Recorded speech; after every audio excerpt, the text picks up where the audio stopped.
Accuracy high லெவலில் கிடைக்கும். அங்கே இமேஜ் ப்ராசஸிங் பிக்சல்ஸும் வந்து பார்த்தீங்கன்னா அந்த அளவுக்கு பிக்சல்ஸ் கம்மியாகும். ஃபார் எக்ஸாம்பிள் ஒன்றும் விஷயம்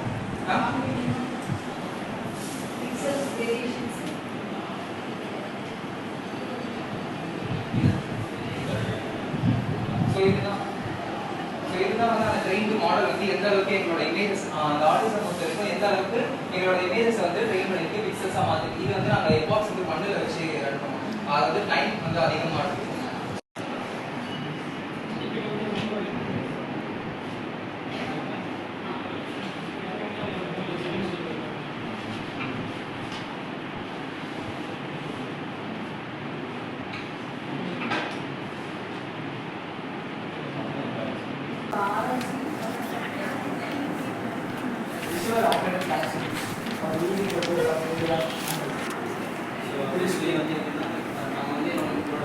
எவ்வளோ அக்யூரேட்டாக இருக்குன்றது வந்து அந்த ஆலோசனை வச்சு ஒரு கிராஃபிக்கல் மாடல் ஒரு package.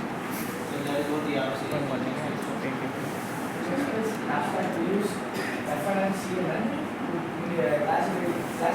categories by low, moderate, and risk by using multiple physiological and behavioral parameters. For example, physiological and behavioral parameters are blood pressure, sugar, gender, age, and then heart rate. These are the physiological and behavioral parameters. From this, we can extract about 90% accuracy. So these are the cases used.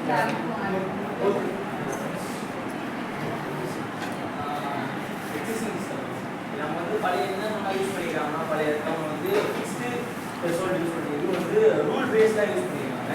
ஒரு second rule வச்சுட்டு அதுக்கேற்ற மாதிரி measure பண்ணிக்கிறாங்க. என்னென்ன மிஷின்ஸ்லாம் use பண்ணிக்கிறாங்க, என்ன algorithm வந்து random forest, அப்புறம் வந்து கேஎன்என், அப்புறம் வந்து டிசிஷன் ட்ரீ, இந்த மாதிரியான ஜீரோ டே அட்டாக். இப்போ டெவலப்பர் வந்து டேட்டா வந்து ட்ரான்ஸ்ஃபர் பண்ணுறாங்க. அந்த டேட்டாவில் வந்து எதுனா அட்டாக் எதுனா பாம் டேட்டா அட்டாக், பாம் டெலிங் ஆஃப் சர்வீஸ், அதுனா மால்வேர் எதுனா அந்த டேட்டா வந்து ட்ரான்ஸ்ஃபர் பண்ணுற டேட்டாவில் இருக்கும். அது வந்து டெவலப்பருக்கு வந்து ஜீரோ டே இருக்கும். அட்டாக்கை ஃபிக்ஸ் பண்ணுறதுக்கு டேவே இருக்காது. அதுதான் ஜீரோ